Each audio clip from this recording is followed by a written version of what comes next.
პირველი არხი წარმოგიდგენთ.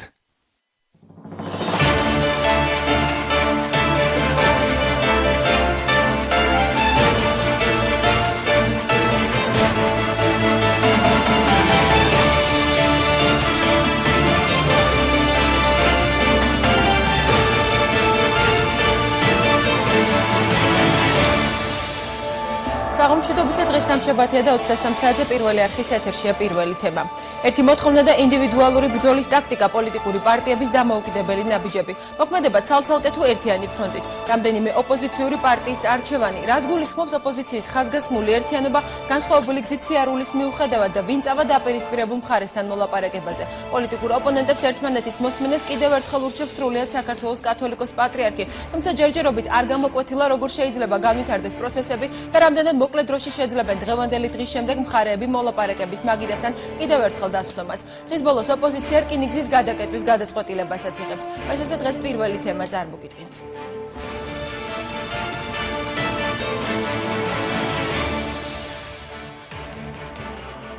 საპროტესტო აქციები ეროვნულ სტადიონზე და რუსთაველის გამზირზე. ვინ ითხოვს რადიკალურ მოქმედებებს და ვინ იზიარებს პატრიარქის მოწოდებას.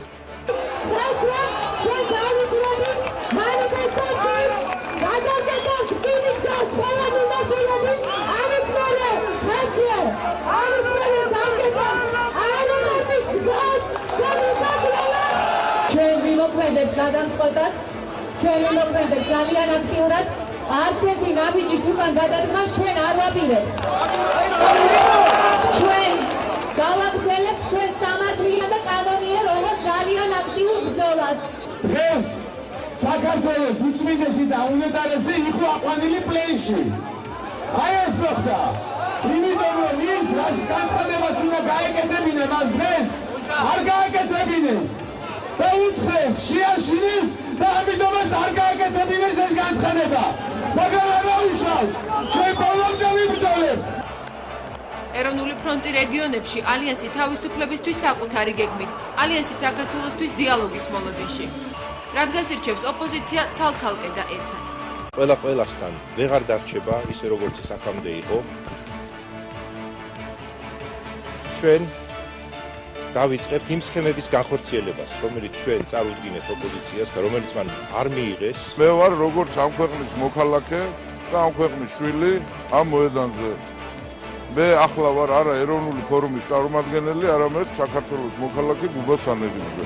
ერთობიდან გასვლა აზარალებს იმ პარტიებს, ვინც გადიან და არა ერთობას. აქციების 42 დღე პოლიტიკური მოთხოვნები და შეფასებები. კონსტანტინე გამსახურდია, გია თორთლაძე, ზაალ სამადაშვილი პირველი თემის სტუდიაში. მაშასე პირველი თემა პირდაპირ ეთერშია ჩვენი გადაცემის პირველი ნაწილის სტუმარი გახავთ პარტია თავისუფლების ლიდერი კონსტანტინე გამსახურდია. ბატონო კონსტანტინე, საღამომშვიდობისა. საღამომშვიდობისა. მადლობას მოგახსენებთ გადაცემაში მონაწილეობისათვის. სანამ ჩვენ დავიწყებთ საუბარს, მანამდე ჩვენ გვაქვს პირდაპირი ჩართვა. ჩვენი კორესპონდენტი ქეთი ბოჯგვა იმყოფება ცენტრალური ვაგზის მიმდებარე ტერიტორიაზე, სადაც რუსთაველის გამზირიდან დაიძრა ოპოზიციის ლიდერთა ნაწილი და მათი მხარდამჭერები. საღამომშვიდობის ქეთი, რა ხდება ამ წუთებში ვაგზლის მიმდებარე ტერიტორიაზე? ამ წუთებში ოპოზიციის ყველა ლიდერი თავის მხარდამჭერებთან ერთად იმყოფებიან რკინიგზის სადგურის ლიანდაგებზე. ისინი აქ მოვიდნენ ორ ნაწილად. ერთი ნაწილი შემოვიდა სადგურის ცენტრალური შესასვლელიდან, ხოლო მეორე მოუარა ეგრეთ წოდებული გადასასვლელი ხიდის მხრიდან. ისმოდა სკანდირებები წადი საქართველო. ოპოზიციის ლიდერებმა თავიდანვე განაცხადეს, რომ ისინი გეგმავდნენ ლიანდაგის გადაკეტვას და ამ წუთებში ისინი ელოდებიან თბილისი ბათუმის მატარებლის გასვლას, რის შემდეგაც აპირებენ რომ გადაკეტონ უკვე რკინიგზის მოძრაობა. თუმცა მე მინდა გითხრათ, რომ აქ არის დაგეგმილი ბათუმის მატარებლის გარდა კიდევ მხოლოდ ერთი რეისი, ეს არის თბილისი ბორჯომი. ამის მეტი რეისის განხორციელება რკინიგზის სადგურს, სადაც არ ქონდა დაგეგმილი ამ ღამის განმავლობაში. ლიდერებმა გადაწყვიტეს, რომ გაეფრთხილებინათ რკინიგზის სადგურის ხელმძღვანელობა იმის შესახებ, რომ აპირებდნენ გადაეკეტათ სადგური და ისინი შევიდნენ სადისპეჩეროში და უთხრეს მათ, რომ აღარ გაეტარებინათ აღარც ერთი მატარებელი მანამ სანამ არ შეწყდებოდა აქცია, როგორც უკვე გითხარით, ამ წუთებშიც გრძელდება და ჩვენ შეგვიძლია მოვისმინოთ ახლა თუ როგორ შევიდნენ ოპოზიციის ლიდერები სადისპეჩეროში და როგორ გააფრთხილეს იქ დისპეჩერი იმის შესახებ, რომ აღარ გაეტარებინა აღარც ერთი რეისი. არ არის გამორიცხული ჩვენ ბათუმის მატარებელი გავატაროთ, მაგრამ სხვა ნებისმიერ მატარებელს, რომელიც იქნება ვокზალზე შემოსული ან მოძრაობაში, ჩვენ ვაცნობებთ, რომ გზა გადაკეტილია და არ იქნება მოძრაობა. რატომ გადაკეტილია ბათუმის მატარებელს?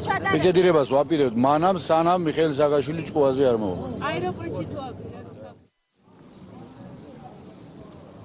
როგორც უკვე გითხარით, ამის შემდეგ უკვე ლიდერებმა გადაინაცვლეს რკინიგზის ლიანდაგების ტერიტორიაზე. მათი მხარდამჭერები თავდაპირველად ითხოვდნენ, რომ არ გაეტარებინათ არც ბათუმის მატარებელი, ისმოდა მოწოდებები, რომ ისინი ჩასულიყვნენ ლიანდაგებზე, თუმცა ლიდერებმა გააფრთხილეს თავისი მხარდამჭერები, რომ აუცილებელი იყო ამ რეისის განხორციელება. როგორც უკვე გითხარით, ისინი ამის შემდეგ გეგმავენ რკინიგზის გადაკეტვას, გეგმავენ, რომ მთელი ღამის განმავლობაში თუ მათი თქმით საჭირო იქნება დარჩენ აქ. გარდა ამისა, ისინი დაელოდებიან ხელისუფლების მხრიდან გამოხმაურებას და იმ შემთხვევაში თუ ასეთი გამოხმაურება არ იქნება შესაძლოა ისინი დაიძრან აეროპორტის ტრასისკენ, მათ ჯერჯერობით სამოქმედო გეგმა არ აქვს ჩამოყალიბებული და გზადაგზა იღებენ გადაწყვეტილებას. ჩვენ ვესაუბრეთ ეკაბესელიას, რომელმაც განაცხადა, რომ რამდენიმე საათის განმავლობაში ისინი დარჩებიან აქ რკინიგზის სადგურზე, შეაფერხებენ ყველა რეისს, რომლის გასვლაც იგეგმება ამ ღამის განმავლობაში, ხოლო იმ შემთხვევაში თუ ხელისუფლება არ მიიღებს მათ პირობებს და მათი მოთხოვნები არ შესრულდება, უკვე მიიღება გადაწყვეტილება აეროპორტის ტრასის გადაკეტვის შესახებ. ეკაბესელიას თქმით, იმ შემთხვევაში თუ აეროპორტის გზის გადაკეტვამაც არ გამოიღო შედეგი, ამის შემდეგ უკვე მისი თქმით სიტუაცია გახდება უკონტროლო და ხელისუფლებამ უნდა აიღოს ამაზე პასუხისმგებლობა, მხოლოდ ხელისუფლებამ, რადგანაც ოპოზიციის ლიდერები ამ პასუხისმგებლობას თავისი თავიდან იხსნიან.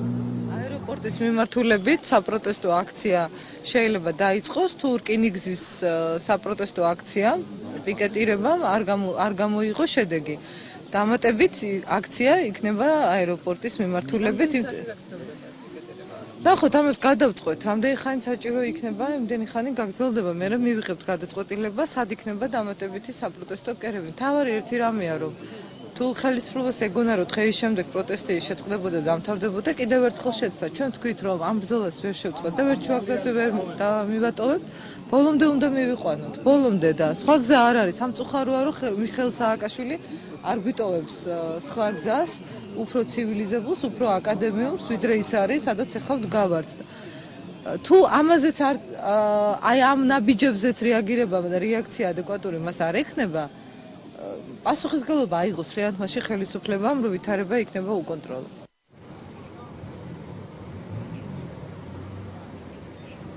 ოპოზიციის ყველა ლიდერი თავის მხარდამჭერებთან ერთად ამ წუთებში იმყოფება რკინიგზის ლიანდაგების ტერიტორიაზე. სავარაუდოდ სულ მალე გავა თბილისი-ბათუმის მატარებელი და ამის შემდეგ ისინი უკვე გადაკეტავენ რკინიგზის მოძრაობას.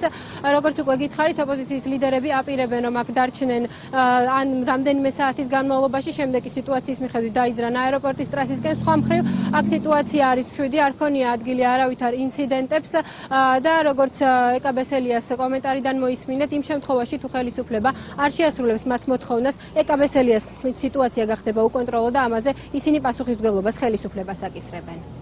კეთი, დიდი მადლობა. კეთი ბოჯგო საუბრობდა პირდაპირ ეთერში ცენტრალური ვაგზლის მიმდებარე ტერიტორიიდან. ჩვენ კი სულ ამდენიმე წუთია მივიღეთ ის მასალა, თუ რა ხდებოდა ცოტა ხნის წინ რკინიგზის ცენტრალურ სადგურთან, როგორ გადაკეტეს ოპოზიციის ლიდერებმა და მათმა მხარდამჭერებმა რკინიგზის ლიანდაგები. ჩვენ ახლა გთავაზობთ ამ მასალას.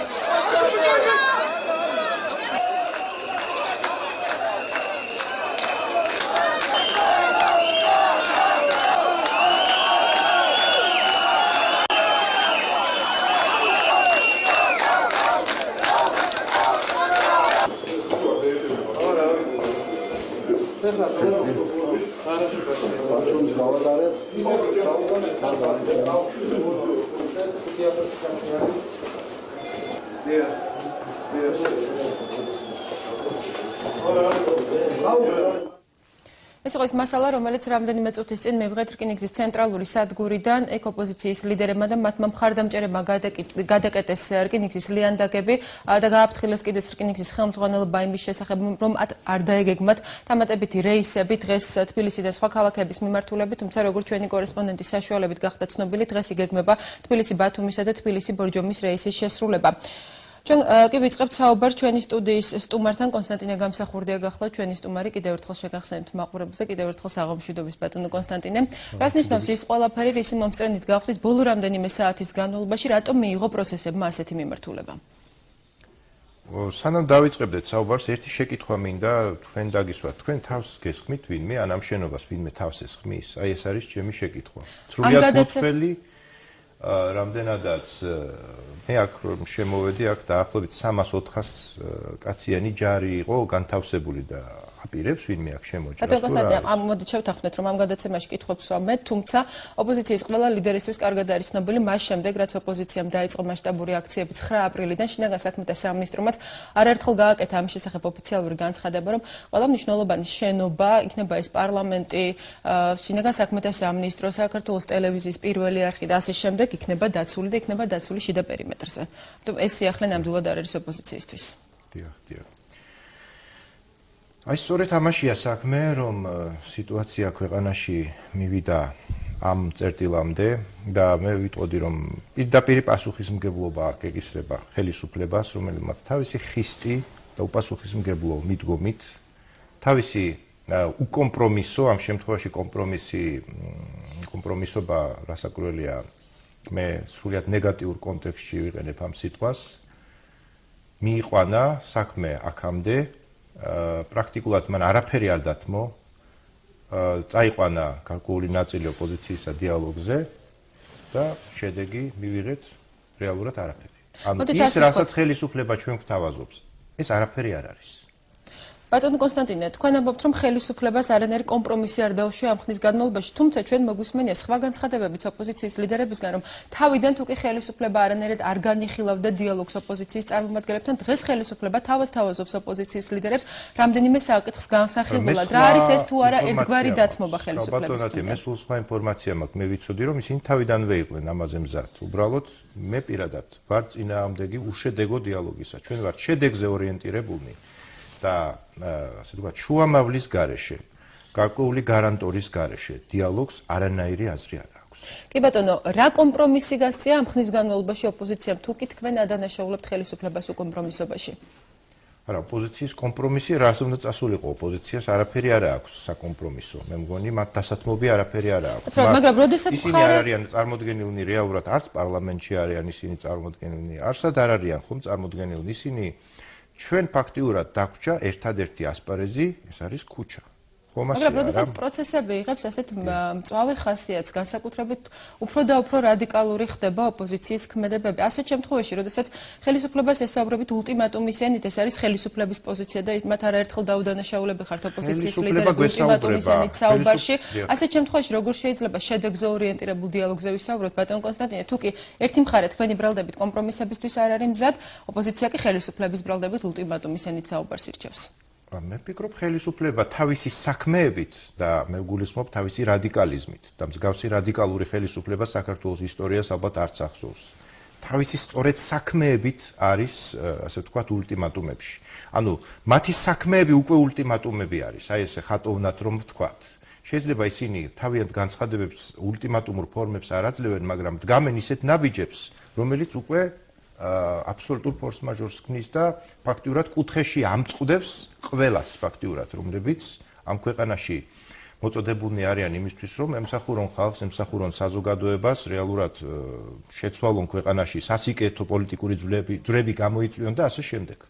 ანუ ჩვენ შეიძლება ითქვას, ვიყავით, აღმოჩნდით ყველანი განსაკუთრებით 2008 წლის ორივე არჩევნების შემდეგ მიმწყდელნი კუთხეში. მთელი ხალხი, მთელი საზოგადოება.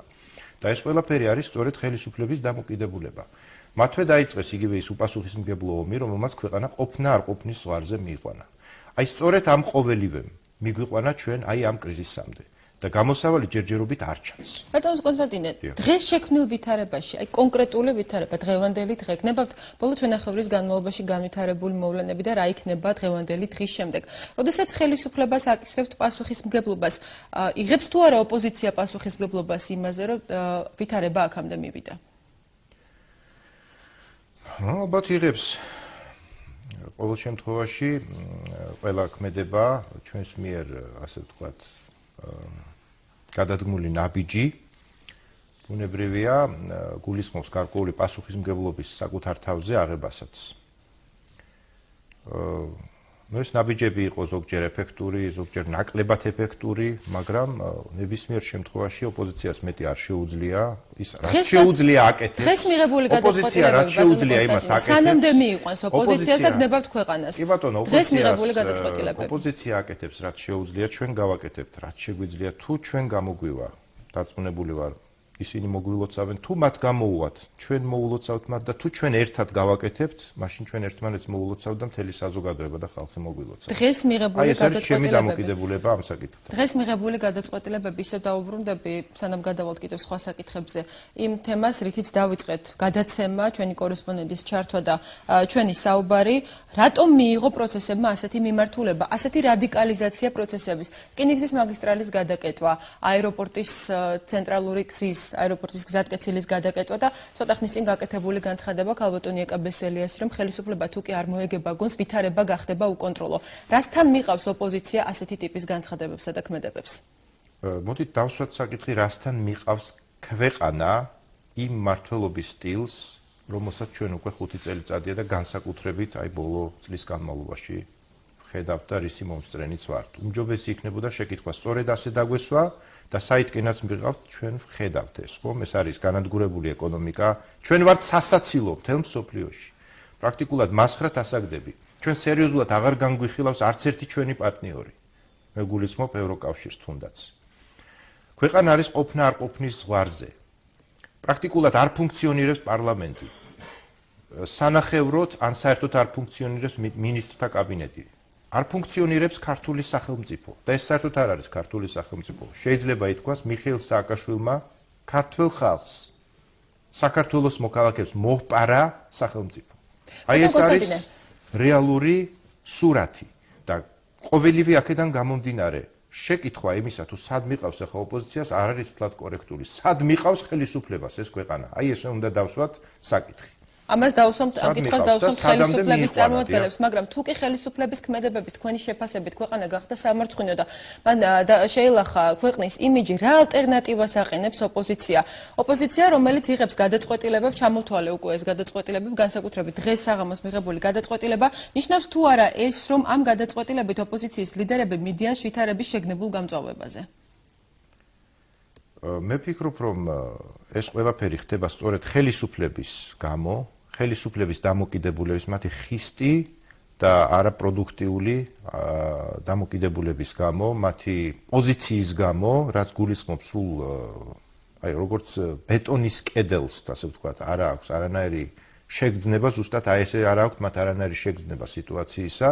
ისინი არ მიდიან არანაირ კომპრომისზე, ბუნებრივია ახლა ეს ხალხი ამას ხედავს და ეს ხალხი კომპრომისი რას გულისხმობთ ხელისუფლების ხედა მარტონ კონსტანტინე თქვენი შეფასება და თქვენი განცხადებებიდან გამომდინარეობს რომ ხელისუფლებისგან ითხოვთ არა კომპრომისს არამედ ითხოვთ უპირობოდ თქვენს მოთხოვნაზე დათანხმებას იქნება თუ არა ესეთი შთაბეჭდილება თუ წარმოვიდგენთ ჩვენ რაიმე დიალოგსთან მოლაპარაკებას თუნდაც საერთაშორისო მონიტორინგი თუნდაც ძალიან რომელიმე სერიოზული პოლიტიკური ფიგურის ჩართვით არა მე ვგულისხმობ საერთაშორისო ფორმატის და საერთაშორისო მასშტაბის სერიოზულ ფიგურას ჩვენ შესაძლოა ასეთ შემთხვევაში მივახციოთ რომელიმე არჩევნებს ეს უკვე შედეგი იქნება რა დამეთანხმებით რომ ეს შედეგია თუნდაც ადგილობრივი თვითმმართველობის არა ადგილობრივი თვითმმართველობის არა ადგილობრივი თვითმმართველობის არჩევნების გარდა რომელიმე სხვა არჩევნებსაც ჩვენ გვეუბნებიან თუნდაც ჩვენ გვეუბნებიან რომ 2013 წლამდე ვიქნებით და 2012 წლამდე ვიქნებით არ შეეგუება ეს ხალხი ამას ქალბატონო ნათია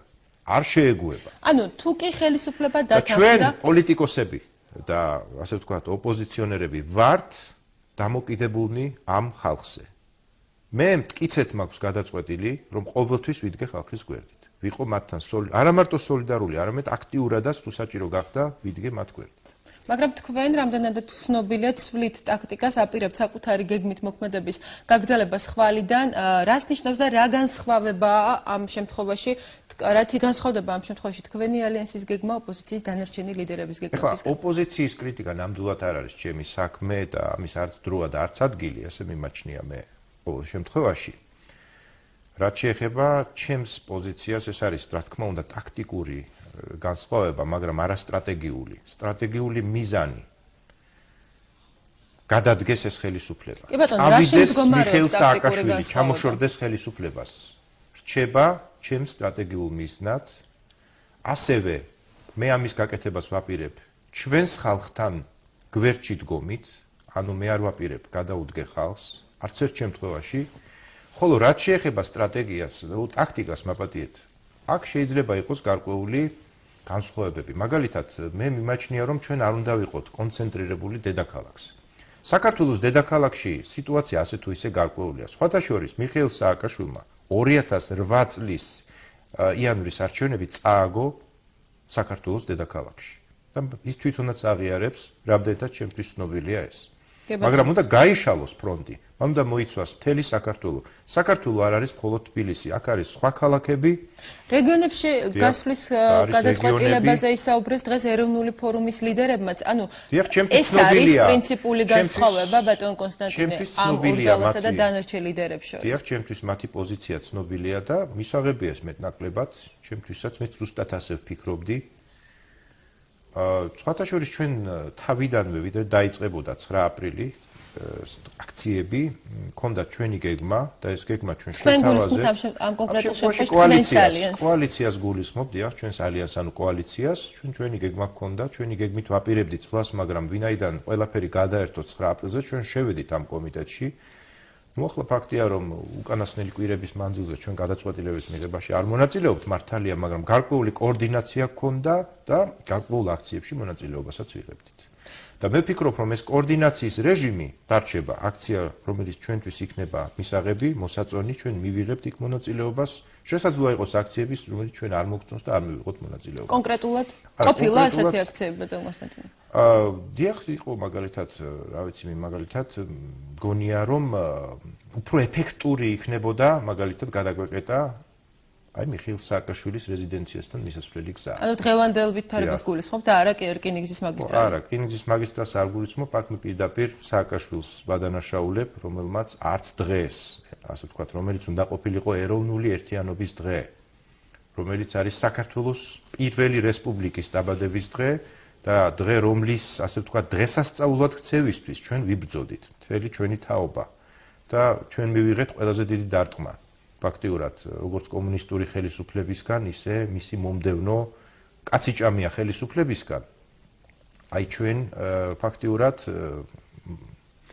დღეს ვართ აი ასე იმედგაცრუებულნი პრაქტიკულად შედეგის გარეშე და ეს მე მას პირდაპირ პასუხისმგებლობას ვაკეთებ. იმედგაცრუება მხოლოდ ხელისუფლების პოზიციამ გამოიწვია, ბატონო. მხოლოდ ხელისუფლების პოზიციას, რა თქმა უნდა, არ გამოუწვევია, ეს არის საერთო სიტუაცია. მე დღესაც ჩემს სიტყვაშიც აღვნიშნე, რომ ნამდვილად არ უნდა შეგვაშინოს იმ სიბნელემ, რომელიც ჩვენ ქვეყანაშია გამეფებული, ვინაიდან მთელ მსოფლიოს ფაქტიურად თავს გადაფენია ეს სიბნელე. კი ბატონო.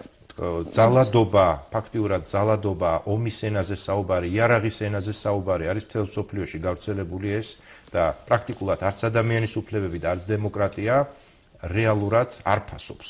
არ უნდა გაგვიკვირდეს, რომ ის ჩვენს ქვეყანაშიც არ ფასობს, რასაკვირველია, მაგრამ მე მინდა რომ ჩვენი ქვეყანა არ იყოს, არ წავიდეს ამ მიმართულებით, ვინაიდან ეს ჩვენ უბედურებას მოგვიტანს. ბატონ კონსტანტინე, მოდი დავუბრუნდეთ იმ ტაქტიკურ განსხვავებებს, რაზეც თქვენ საუბრობდით, თუმცა მანამდე ერთ რამაზე მსურს ჩაგეკითხოთ, თქვენ ახსენეთ, რომ თქვენ შეუერთდით კომიტეტს 9 აპრილზე, მაგრამ არ იღებდით კონკრეტულ გადაწყვეტილებებს. ვინ იღებდა ამ შემთხვევაში კონკრეტულ გადაწყვეტილებებს? კონკრეტულ გადაწყვეტილებებს, ნუ ცოტა მიჭირს კიდევაც გითხრათ, ვინ იღებდა, ჩვენ ვიღებდით, მე შემიძლია გითხრათ, რომ ჩვენ გადაწყვეტილებებს ვიღებდით. და იყო შემთხვევები, როდესაც ჩვენ გარკვეული ჩვენი გეგმაც წარუდგინეთ მათ, მაგრამ მე მგონი ახლა ეს რა გეგმა იყო ეს და რაზე მიიღეთ თქვენ უარი, რომელს თქვენ დღესაც გაიხსენეთ, რომ ოპოზიციის სხვა ლიდერებისგან ამ გეგმაზე უარი მიიღეთ. დღეს ვიმეორებ, ეს არსებითი არ არის, ეს შესაძლოა შედიოდეს ამაზე, ესე ვთქვათ, გამოწვეულით საუბარი ხელისუფლების ინტერესებში, ან დაუშვათ იყოს ხელისუფლების დაკვეთაც, იგივე მასმედიაზეც, რომ ამას ვთქვათ, დაწვრილებითი იცით, მოვა ამის დროც. მე მგონია, რომ მოვა ამის დროც, როდესაც ჩვენ ამაზე დაწვრილებით ვისაუბრებთ, ალბათ უფრო უპრიანია.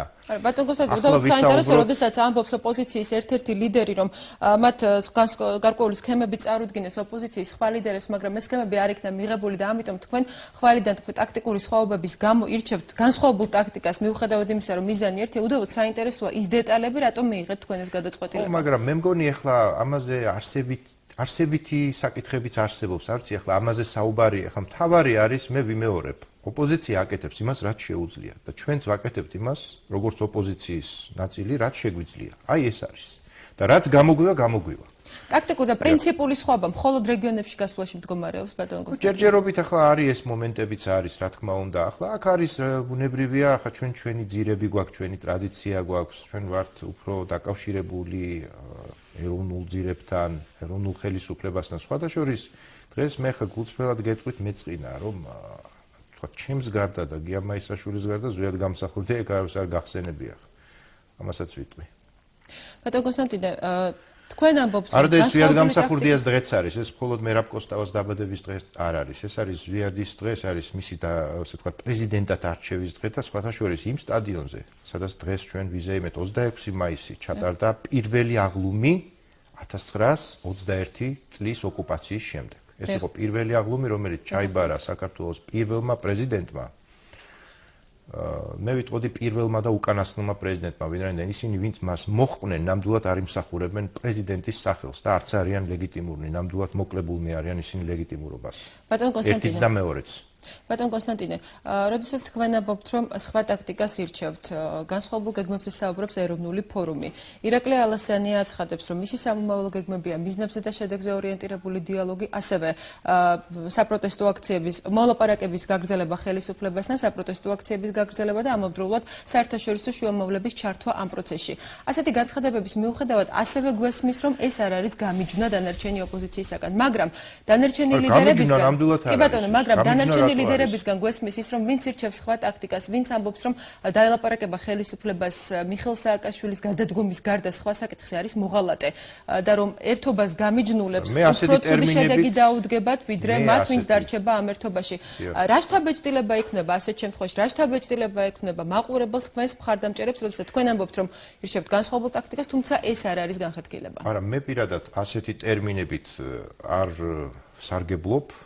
თქვენ არა სხვა ლიდერებმა გააკეთეს ასეთი განცხადება. ვარ კატეგორიული წინააღმდეგი უშედეგო დიალოგისა, საერთაშორისო დამკვირვებლების, საერთაშორისო მონაწილეების, რომლებიც თავის თავზე ვიმეორებ აიღებენ პასუხისმგებლობას და ასევე წინააღმდეგი ვარ დიალოგისა ხალხის მანდატის გარეშე და ხალხისგან დაუკითხავად. აი ეს არის ჩემი პრინციპული პოზიცია და ისინი ვინც მიდიან ასეთ დიალოგზე ნამდვილად ჩემთვის ჩადიან ძალიან უხეშ შეცდომას, ძალიან დიდ შეცდომას და ეს მათ ძვირად დაუჯდებათ. საერთაშორისო შუამავლები გარანტორები იქნებიან, ბატონო კონსტანტინე, მიღებული გადაწყვეტილებების გარანტორები, რასაკვირველია, ისინი უნდა იყვნენ გარანტორები და ასე ვთქვათ, შორიდან, როდესაც მოგმართავენ ისინი რომ წადით დიალოგზე, მაშინ უმჯობესი იქნებოდა მათ მოგცენ ჩვენ გარკვეული გარანტიები, გითხრან თუ რა შედეგით დასრულდება ეს დიალოგი.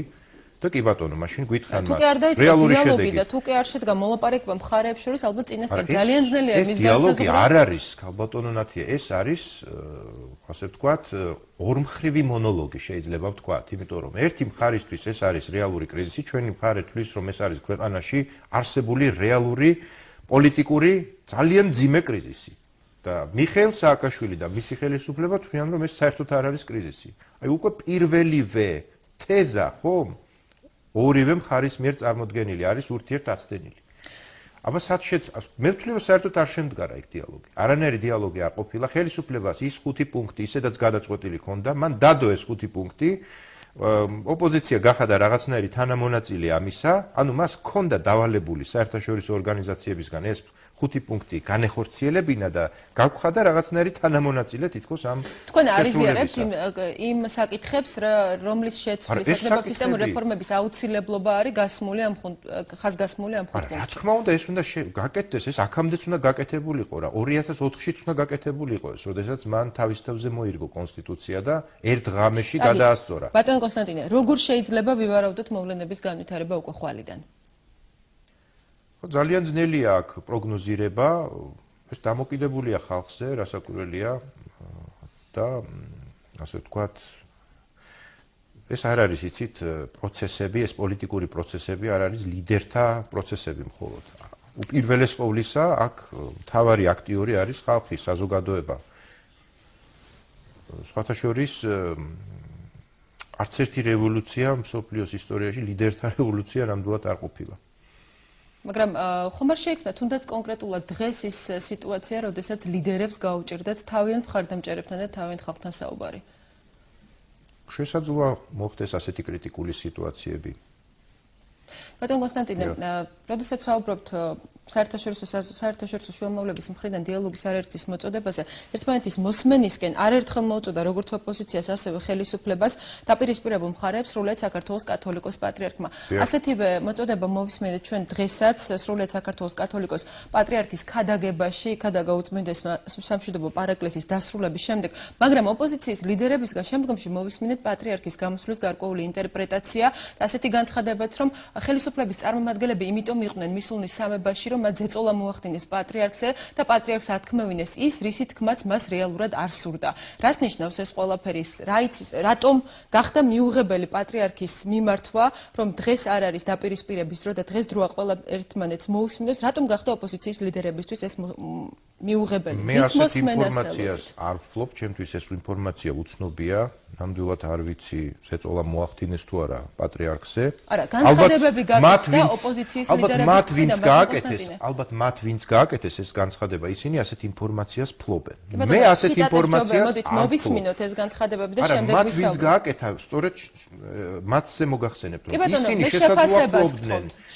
შესაძლოა ფლობდნენ ასეთ ინფორმაციას. ჩემთვის ასეთ ინფორმაცია უცნობია. მოვისმინოთ ეს განცხადებები და შემდეგ განვაგრძოთ საუბარი.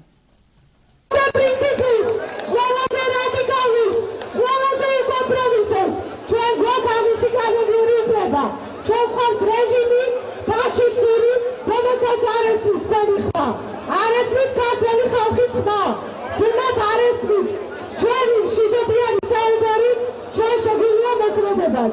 ამიტომ მოვლენდა ხა ჩემი მეგობრებიც მეილები მაქვს, რომ ყველა დაგიჯერს ხალხს, ვისაც ესე არ მიაჩნია, დარჩენს აქ, მაგრამ ის გზად არის, ხელშე ჩვენ დავიწყებით მანიფესტაცია.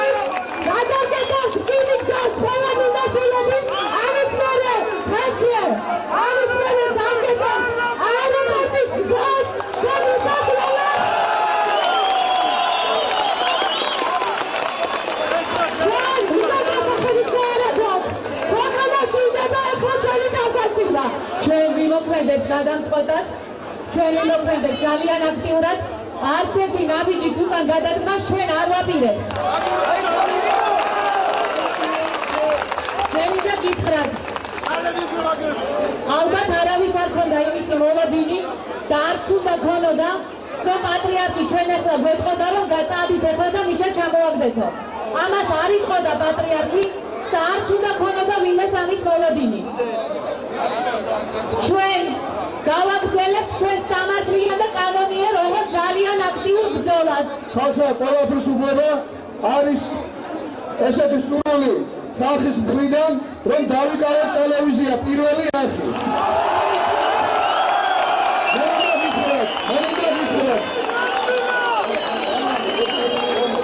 მაგრამ ეს ამის გაკეთება ბუნებრივი არ შეიძლება.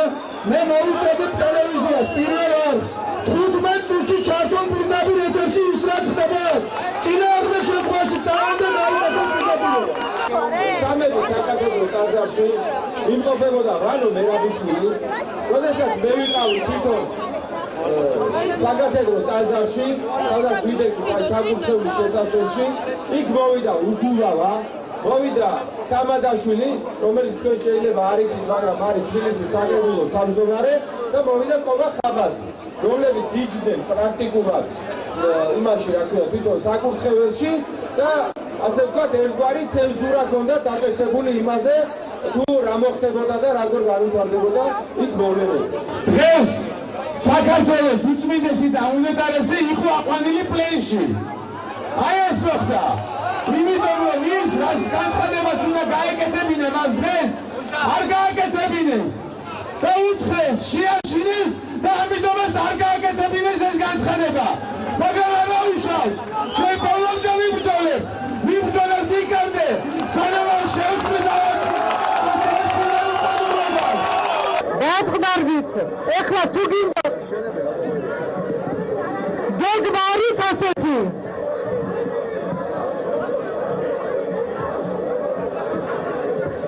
სიწყდარით ჩვენ ვერ გელაპარაკებით. რა ჩადით ეხლა რა? ყველა აქ არის მოსული. გეგმას მე ისა დავიერთოთ ამა პირველ რიგში. დამშვიდით რა? დამშვიდით. კაცები ხარ თქვენ. და კაცურად გაიგეცით რა?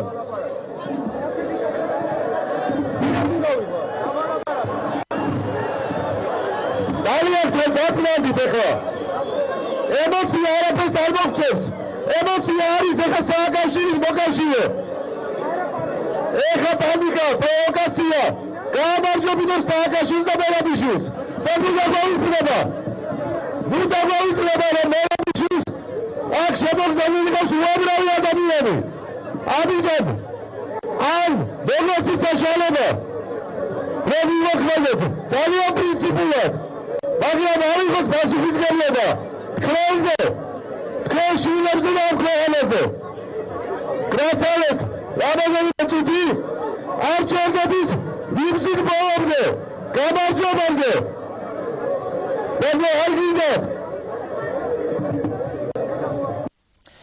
მაშასე ჩვენ კიდევ ერთხელ მოვისმენთ ის განცხადებები, რაც დღეს დაკეთდა ოპოზიციის გეგმებთან და პატრიარქის გადაგებასთან დაკავშირებით. ჩვენ ასევე მოვიწვიეთ, მე მინდა აღნიშნო ბატონ კონსტანტინემ, ის ლიდერები შევთავაზეთ მათ გადაცემაში მონაწილეობა, რომლებიც გამოირჩეოდნენ დღეს რადიკალური განცხადებებით, თუმცა მათ გადაცემაში მონაწილეობაზე უარი განგვიცხადეს.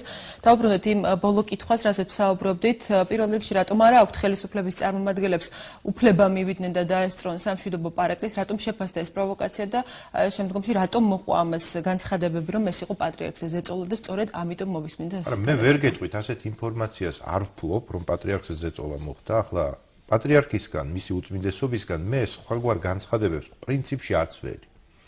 ანუ ისი ყოველთვის შემრიგებლური განცხადებებით გამოირჩეოდა და ეს მისი პრინციპული პოზიციაა და მას მიაჩნია, რომ ეკლესიის პოზიციაც უნდა იყოს ასეთი. საერთოდ ეკლესია ძალიან იშვიათად ერევა ხოლმე პოლიტიკურ პროცესებში. მე მსოფლიო ისტორიას თუ გადავხედავთ, მე გულისხმობ თანამედროვეობას გულისხმობ, რასაკვირველია. ეს მოხდა მხოლოდ ნიკარაგუაში, სადაც კათოლიკურმა, ადგილობრივმა კათოლიკურმა ეკლესიამ ხელში აიღო, ასე ვთქვათ, ბრძოლა დიქტატურასთან, რომელიც იყო პროამერიკული დიქტატურა, ასე ვთქვათ, ამერიკელები ხარს უჭერდნენ ამ რეჟიმს და მათ ხელში აიღეს. ასეთი რამ, სხვათა შორის, მართლმადიდებლურ სამყაროში თითქმის არ მომხდარა. კი ბატონო. ერთადერთი იყო, ასე ვთქვათ, მთავარეპისკოპოსი კვიპროსის მაკარიოსი, რომელიც წლების მანძილზე მართავდა კუნძულს, მას შემდეგ, რაც თურქეთმა დაიკავა ჩრდილოეთ ნაწილი და მე არ ვიქნები სხვათა შორის წინააღმდეგი თუ მისი უწმინდესობა ხელში აიღებს, ასე ვთქვათ, ძალაუფლებას, თუმცა მე ამის რეალურ წინაპირობებს ამ წუთში ვერ ვხედავ. დიდი მადლობა. ჩემთვის ეს იქნება ალბათ ყველაზე მისაღები ხელისუფლება, ოღონდ მე არ გულისხმობ იმას, რომ ეს მუდმივად ეს უნდა იყოს გარკვეულ გარდამავალ პერიოდში, რასაკვირველია შემდეგ დაინიშნება არჩევნები და ჩვენ გვაქვს სეკულარული, ჩვენ გვაქვს თანამედროვე ეროვნული სახელმწიფო, ასე ვთქვათ, არა ანკლერიკალური ან საეკლესიო სახელმწიფოს მე აქ არ გულისხმობ, თუმცა სხვა შორის ასეთი არც კვიპროსის დემოკრატია არ არის დღეს, თუმცა იქ როდესაც იყო საჭირო ხელისუფლება ხელში აიღო, ძალაუფლება ხელში აიღო მთავარეპისკოპოსმა მაკარიოსმა. კარგით, ბატონ კონსტანტინე, დიდი მადლობა. დასასრულს ბოლო შეკითხვა, თქვენ ხვალიდან თუ კი იწყებთ განსხვავებული ტაქტიკით მოქმედებას, თუ კი ხვალ გაგრძელდა ისევ საპროტესტო აქციები, მიხვალთ თუ არა ამ აქციებზე? შევხედავთ ახლა თუ აქცია ჩვენთვის მისაღებია, ამას ჭირდება სერიოზული განსჯა, ამას ჭირდება კონტაქტი.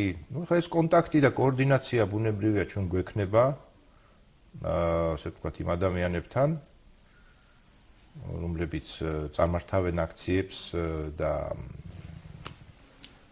ამავე დროს ჩვენ გვჭირდება კონსულტაციები ჩვენს რიგებში, ანუ ჩვენს პარტნიორებთან და აქედან გამომდინარე ვიმოქმედებთ ხოლო გეგმას, თანდათანობით გავაცხადებთ. ხედვებში გარკვეულ სხვაობას ოპოზიციის ლიდერებს შორის ხომ არ უნდა ველოდოთ ამის გამო ახლო მომავალში ძალთა ხელახალ გადანაწილებას ან ახალი ალიანსების შექმნას? შესაძლოა ასეც მოხდეს. ძალიან დიდი მადლობა. გმადლობთ გადაცემაში მონაწილეობისათვის. პირველი თემის შეკითხვას პასუხობდა პარტია თავისუფლების ლიდერი კონსტანტინე გამსახურდია. ჩვენ კვლავ დაბრუნდებით პირდაპირ ეთერში რამდენიმე წუთში, თუმცა სანამ მორიგ სტუმარს წარმოგვიდგენთ, პირველი თემა გთავაზობ სრულად მოვისმინოთ სრულად საქართველოს კათოლიკოს პატრიარქის უწმინდესისა და უნეტარესის ილია მეორის დღევანდელი ქადაგება.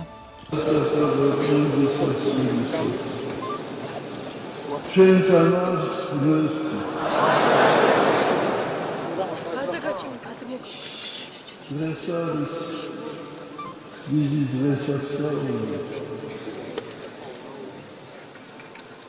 გამოუგებებელი დღე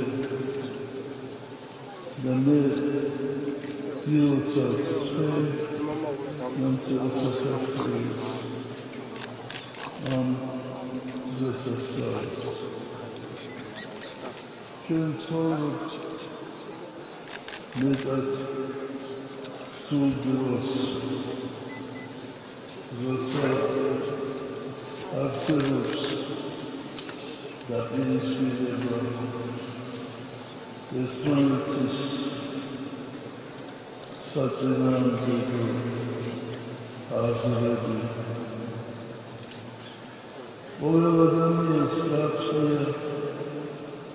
თავისი აზრი. მაგრამ ეს იმას არ ნიშნავს, რომ მან აუცილებლად უნდა გაატაროს შეასრულოს განახორციელოს ეს ადამიანმა უნდა მოусმინოს სვას კარიერას უკეთესი აზრი, რომელიც იქნება ის განახორციელოს. ეს ბრძენ ადამიანს ეკეთეს რა არის ყველაზე საშიში და მან უპასუხა კატეგორიული აზროვნება. კატეგორიული აზროვნება ეს იმას ნიშნავს, რომ ადამიანი ვერ უსმენს სხვას, მას გონია, რომ მასშია მხოლოდ ჭეშმარიტება, სიბრძნე და ის აზრი უნდა იყოს განხორციელებული.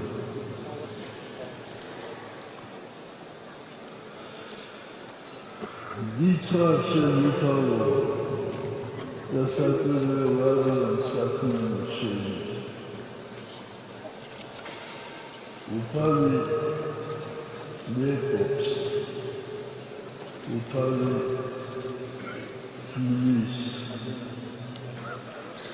ძალიან ხშირად ჩვენ ვფიქრობთ, რომ ჩვენი გადაწყვეტილება, ჩვენი სურვილი საკმარისია იმისათვის, რომ ესა თუ ის აზრი განხორციელდეს. ღვთისმეტყველებაში არსებობს ასეთი ტერმინი სინერგია. ეს იმას ნიშნავს, რომ უნდა არსებობდეს ორი ენერგია, ღვთისა და ადამიანის. ეს ორი ენერგია უნდა უახლოვდებოდეს ერთმანეთს. ბედნიერია ის ადამიანი, რომელშიც ხორციელდება სინერგია. ის ასრულებს ღვთისნებას და საერთოდ უნდა ითქვას, რომ ყოველი მოვლენა არის ღვთის გამგებით. იქ წყდება ზეციურ სამყაროში. ესა თუ ის მოვლენა თუ საკითხი განხორციელდება. დღეს მე მინდა დავუცო მთელი ქართული ელი. ძალიან ხშირი შემთხვევაა, როცა სხვა აზრის მქონეც ჩვენ ვთვლით უცხო ადამიანი. ჩვენ უნდა გვახსოვდეს, რომ ჩვენ ყველანი ვართ ძმები ერთსულოვნება უნდა სუფევდეს ჩვენში. განსხვავებული აზრი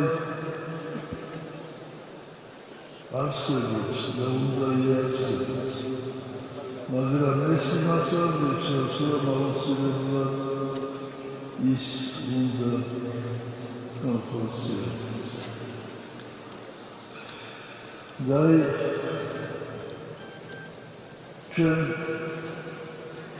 ვართ ამასთან ერთად ჩვენ ვართ ამ პატრონება ვახასიათებს ჩვენ და ჩვენ შევთხოვთ უკას რომ უკალმა ვიხსნას ჩვენ ამ სოციალიზმს. ამ პატრონებას აშენილი ცოდვა ამ პატრონებამ დაგუყა ანგელოზი და აქციის ეშმაკად. ამ პატრონების გამო ადამიანი იყო გამდევნილი სამოთხიდან დედამიწაზე. წმინდა მამები ამბობენ, რომ ამ პატრონებას ვერ უნდას ვერც წმინდანი, ვერც ანგელოზი მას უნდას მხოლოდ წმინდა სამება. და ჩვენ ვავალთ წმინდა სამების წინაშე და შევთხოვთ მას რომ გვიხსნას ჩვენ ამ ცოდვისა.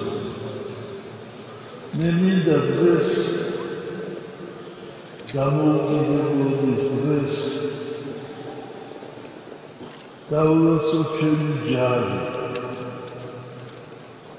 დავულოცო ჩვენი შინაგანი ჯარი. და მე მინდა ვთქვა, რომ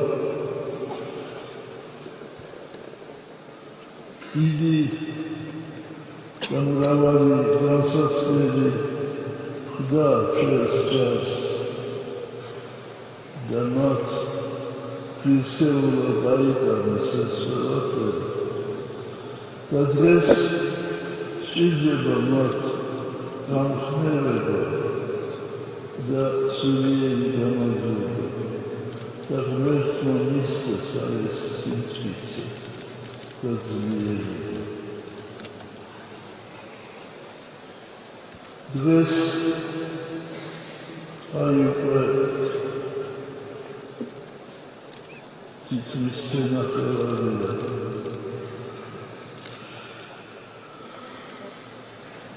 ნაწილი ჩვენი მოსახლეობისა ცხოვრობს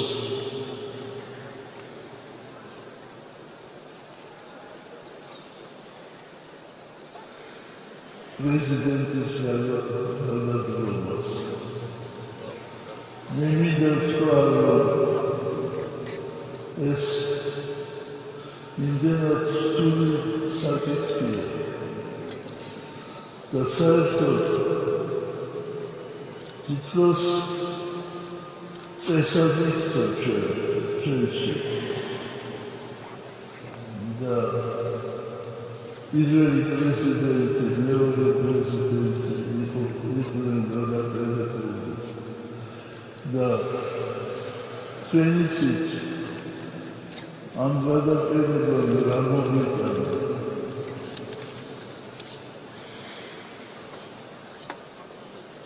ხომ არ იქნება მე ამას ვამბობ უბრალოდ როგორც ჩემს როგორ იქნებოდა უბრალოდ რომ ჩვენ მოусმინოთ ერთმანეთს. ჩვენ უნდა კონდეს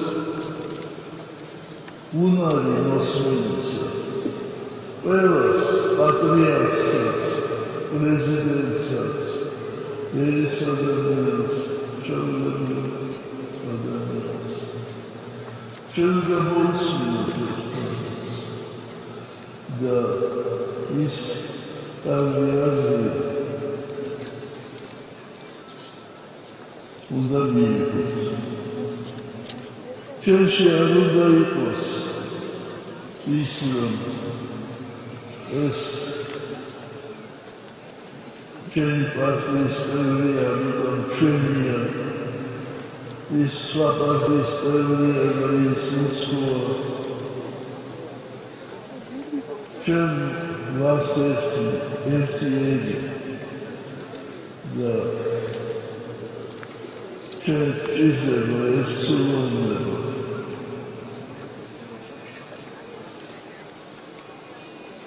ჩვენ შევთხოვთ უფალს, რომ უფალმა თავისი ნებით გადაწყვიტოს ეს საკითხები, რომელიც დგას ჩვენს წინაშე.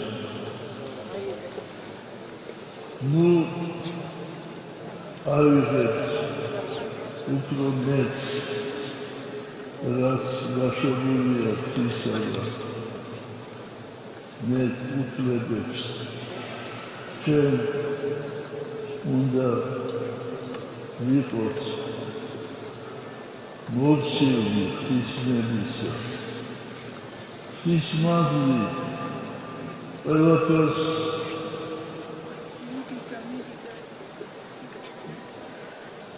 განაჩენს, ყველაფერს დაალაგებს თავის ადგილს.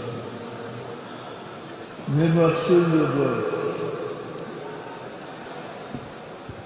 დავით წინასწარმეტყველის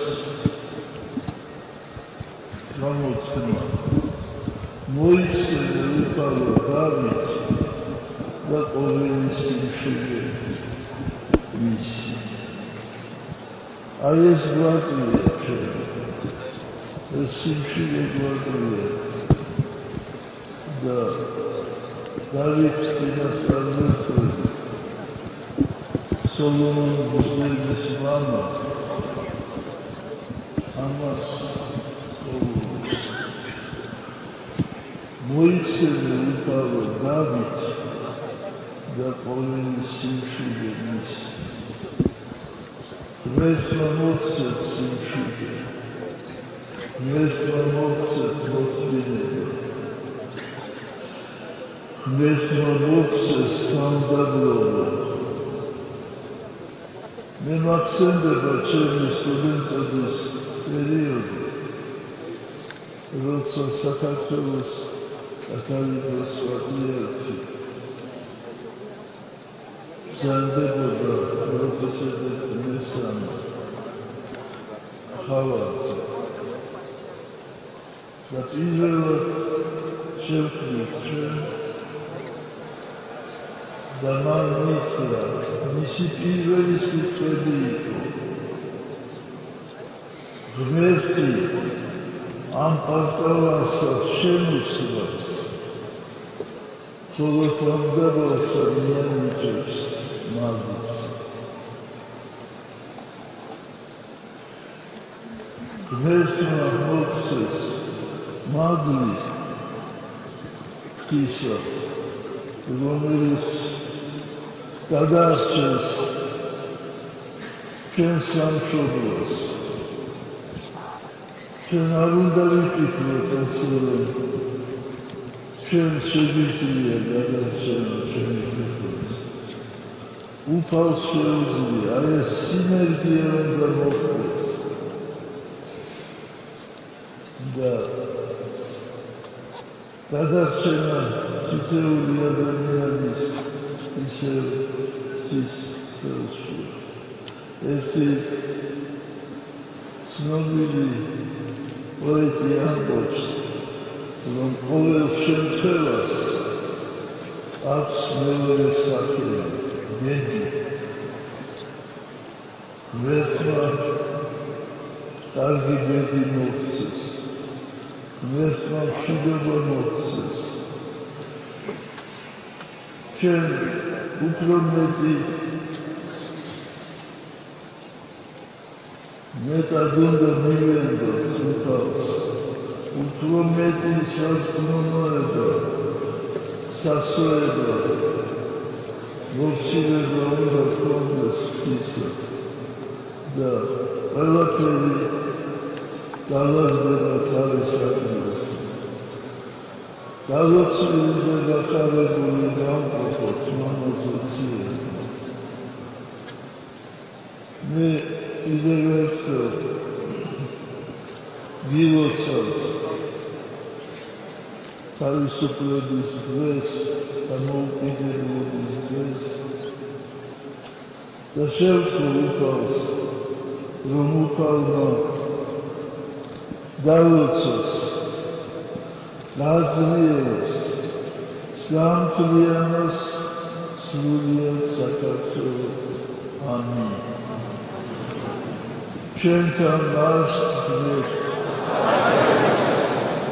ეხლა ჩვენ ვილოცებთ იმისათვის, რომ უფალმა მოხდეს ჩვენ სიმშვიდე, მადლი, იძულთა მკურნალი და ნათლიანთა მოსწავლე. უფალმა გალოცოს და გადაარჩინოს სრულიად საქართველო.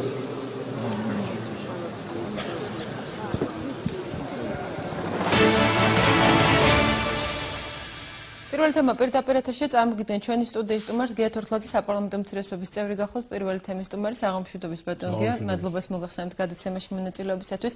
ჩვენ კიდევ ერთხელ მაყურებელთან ერთად მოვისმინეთ სრულიად საქართველოს კათოლიკოს პატრიარქის დღევანდელი ქადაგება, თუმცა პატრიარქის მოწოდების მიუხედავად ვითარება არ განმოხტულა და დღესაც უცნობია როგორ განვითარდება მოვლენები და შეძლებენ თუ არა დაპირისპირებული მხარეები ერთმანეთთან დიალოგს და მოლაპარაკებათა მაგიდასთან დასხდომას. როგორც საპარლამენტო უმცირესობის წევრს პირველ რიგში შეფასებამი დაგთხოვოთ იმ მოვლენებისა, რისი მომსწრენის დღეს ვიყავით. მე დავიწყებ მოდით ბოლოდან, იმიტომ რომ ბოლოში ძალიან მნიშვნელოვანი რაღაცები მოხდა ჩემთვის, ყოველ შემთხვევაში აბსოლუტურად მიუღებელი. პირველი მინდა თქვა და დავაფიქსირო ჩემი პოზიცია, არასდროს არ დამფიქსირები ამ საკითხთან დაკავშირებით ჩემი პოზიცია, მე მინდა თქვა, რომ ტაძარი და ეკლესია და ღვთის სახლი არ არის პოლიტიზირებული ადგილი. იქ არ შეიძლება პოლიტიკოსების მიერ განცხადებების კეთება, მოწოდებების კეთება. ეს არ არის აბსოლუტურად მიუღებელი არის ეკლესიურად. და როდესაც საუბრობენ პატრიარქზე, როდესაც ამბობენ, რომ პატრიარქი არის ტყვედ, როდესაც პატრიარქს აიძულეს, ეს არის პირდაპირ შეურაცხყოფა. არა მარტო პატრიარქისა, არამედ მრევლისაც და საერთოდ მთელი მართლმადიდებლური ეკლესიისა. ეს არის აბსოლუტურად მიუღებელი რამ. ამიტომ აბსოლუტურად მიუღებელია ჩემთვის მცდელობები, რომ ეკლესია გახადონ პოლიტიზებული. არ შეიძლება და წარმოუდგენელია ქართული მართლმადიდებლური ეკლესია ჩაებას პოლიტიკურ და მით უმეტეს რევანშისტულ რაღაც მოძრაობაში და იქ რაღაცნაირად თავისი პოზიციები დააფიქსიროს და ღიად თქვას. ღიად ითქვა ერთი რამ და ძალიან ნათლად ითქვა. სხვათა შორის კიდევ ერთი რამ მინდა თქვა, როდესაც პატრიარქი აკეთებს რაღაც განცხადებას, ან წირვას ატარებს, არ ჭირდება ამ მოვლენას შემდგომი, ასე ვთქვათ, თარჯიმნები და ინტერპრეტაციები, როგორ გულისხმობდა, როგორ გულისხმობდა. არ შეიძლება ასეთი რამის კეთება და პოლიტიკოსები ეს უნდა კარგად გაიგონ. საერთოდ საზოგადოებამ უნდა გაიგოს, რომ ეს არის ძალიან მკაცრ კანონებში ჩამჯდარი, ასე ვთქვათ, მოძღვრება ქრისტიანული მართლმადიდებლობა, სადაც არავის ჩარევა არ შეიძლება და არ შეიძლება იქ რაღაც შენეული ხედვები განავითარო და მე რაღაც ასეთი. ბატონო გია, პატრიარქის ქადაგების შინაარსი ეხებოდა ორივე მხარეს, დაპირისპირებულ მხარეებს ქვეყანაში და კიდევ ერთხელ მოვისმინეთ ჩვენ სრულად საქართველოს კათოლიკოს პატრიარქისგან და ეს არ იყო პირველი შემთხვევა, რომ ყველამ უნდა ისწავლოს ერთმანეთის მოსმენა. რამდენად მოსალოდნელია ამის შემდეგ, რომ გაითვალისწინონ მხარეებმა თუნდაც რჩევის სახით. დღევანდელი განცხადებებიდან გაკეთებული ალბათ რთულია ამის პროგნოზი, მაგრამ რამდენად გაითვალისწინებს ამას ხელისუფლება როგორ? მე ძალიან შორს ვარ იმ აზრისგან, რომ ეხა რაღაც ისეთ სვიტყვი, რომელსაც გეტყვი თუ ეს შესრულდება, რომ მე ამას ვერ განსაზღვრავ, მაგრამ ის რომ დღეს უკვე ეს არ შესრულდა და დღეს უფრო პირიქით ამ განცხადების შემდგომ უფრო დაიძაბა სიტუაცია, უფრო დაძაბეს სიტუაცია, რამოდენიმე იქ ლიდერმა და პირდაპირ მოწოდებები იყო რკინიგზის გადაკეტვის, ცენტრალური მაგისტრალების გადაკეტვის აეროპორტის გადაკეტვის ეს არის აბსოლუტურად ყველანაირად რკინიგზა როგორც ჯერჯერობით ასე ისევ გადაკეტილია და ორი რეისის შესრულება ისევ ვერ ხერხდება. დიახ, ეს არის აბსოლუტურად გასვლა კონსტიტუციური ჩარჩოებიდან. არავის არ აქვს იმის უფლება ცენტრალური მაგისტრალებით, რკინიგზა, აეროპორტები და ასე შემდეგ ასეთი მნიშვნელოვანი ადგილების გადაკეტვისა. ის სხვა არის, შენ სადატარებ შენ საპროტესტო აქციას, ვის უფლებაც გაქვს. მაგრამ ის რომ ეხლა პარალიზება მოახდინო და მე სიტყვებით გავიგეთ დღეს რომ თურმე პარალიზება მოხდება ქვეყნის ეს არის აბსოლუტურად მიუღებელი და არც ერთი კონსტიტუციური ნორმა არ ითვალისწინებს იმას რომ პოლიტიკურმა ძალებმა და კონკრეტულმა პოლიტიკოსებმა რომელსაც ხელისუფლებაში უნდათ მოსვლა და საერთოდ არ ადარდებთ არანაირი ხალხის ასე ვთქვათ პრობლემები და ამ პრობლემებზე არც საუბრობენ და არც უნდათ ამ პრობლემებზე ისაუბრონ უნდათ ხოლმე ერთი რამ შენაც ახვიდეთ ჩვენ და მოვიდეთ აქედან ამიტომ მე ძალიან მარტივად და კონკრეტულად ვხედავ პრობლემებს. პრობლემები არის მართული, ეს პრობლემები იმართება რუსეთიდან. მე არაერთხელ მithქვია. პირდაპირ ვხედავ ამას, ამის ნიშნებს, პირდაპირ ფინანსდება რუსეთიდან ეს ყველაფერი. რატომ გამორიცხავთ ბატონგია რომ დავშვათ ხალხის ნაწილი რომელიც აქციაზე თავისი პროტესტის გამოსახატ. ხალხს დავიდავანებოთ ამ შემთხვევაში. იმიტომ მე ხალხთან არ მაქვს ამ შემთხვევაში ხალხზე არ მაქვს საუბარი. მე არ შორს ვარ იმაზე ვსკარ რომ ახლა მოსახლეობა რომელიც გამოხატავს თავის პროტესტ მიტინგზე ის იმართება ეხა საიდან. არა, მე ვლაპარაკობ პოლიტიკურ ლიდერებზე და მე ვლაპარაკობ იმ პოლიტიკურ ასე ვთქვათ პარტიის ლიდერებზე რომლებიც მართავენ მიტინგებს და რომლებიც არიან ორგანიზატორები. ამაზე მოდით ასე ვთქვათ თქვენ გულისხმობთ ამ შემთხვევაში თითქმის ყველა ლიდერს რომელთაც არის წარმოქმნილი არასაპარლამენტო ოპოზიცია ბატონო. რა თქმა უნდა იქ არიან ხალხი რომლებსაც დიალოგი უნდათ და არაერთხელ უთქვიათ ეს არაერთხელ უხსენებიათ რომ დიალოგი საჭირო არის და ამისი პრაქტიკული საშუალება მათ მხოლოდ ერთი რამის გამო არ ეძლებათ იმიტომ რომ ჩვენ საქართველოში მივიღეთ სიტუაცია და ეს სხვათა შორის პირდაპირ მე მართალი გითხრათ რამოდენიმეჯერ როცა ვახსენე რაღაც ისტორიულ ექსკურსს როცა ვაკეთებ ხოლმე რამოდენიმე ჟურნალისტს ეს ყველას არ რა თქმა უნდა მაგრამ პირდაპირ ასე ვთქვათ აგრესიასაც კი ვხედავდი რომ რადგინდა ეს ისტორიული რაღაცების მოყვანა მაგალითებად და ისტორია თუ არ იცი ძალიან ცუდია ერთი მეორე თუ ისტორიულ მაგალითებზე არ ახარ ასე ვთქვათ დაწყობილი და